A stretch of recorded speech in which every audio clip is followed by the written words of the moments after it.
Why do some leagues have more Brazilian players than others? I'm Rafael, and I break down the business and data behind global football.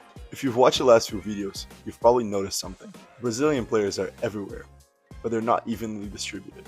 And the reason isn't talent, it's rules. Every league in Europe has different squad registration rules, and those rules directly impact where Brazilian players can go. Let's start with the Premier League. In the Premier League, clubs can register up to 25 players, with at least 8 of them being homegrown. But the biggest factor is the work permit system. Brazilian players need national team appearances, strong league experience, and high-value transfers just to qualify. That's why the Premier League doesn't typically sign players directly from Brazil. Instead, they bring in already proven players. Now let's have a look at La Liga, for example. Spanish clubs are limited to just 3 non-EU players. But here's the key. Brazilian players can gain dual citizenship very quickly, and a lot of them already have dual nationality. On top of that, clubs can move players between their A team and B teams, and this gives the clubs more flexibility to develop Brazilian talent.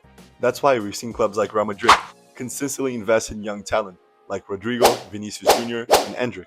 Now in Serie A, Italy doesn't have a limit on the number of foreigners a team can have in their squad, but they do limit the number of non-EU signings a team can make per season. Clubs can usually only bring in 1 or 2 non-EU signings per season. So it's not about how many Brazilian players you can have, it's how many can you sign. That's why Serie A clubs are extremely selective with Brazilian signings. Switching to Germany, the Bundesliga has fewer restrictions on foreign players and more flexible squad rules. Work permits are also much easier to obtain compared to England. But German clubs prioritize development and fit over everything else. So Brazilian players need to fit the structure of the team and not just rely on talent. And finally, in Liga, France doesn't have strict non-EU limits either. But there is an important factor. Because of agreements like the Cotonou Agreement, a lot of African players don't count as foreign. So clubs heavily invest in African talent pipelines and in youth development, which means Liga is less dependent on Brazilian talent compared to other leagues.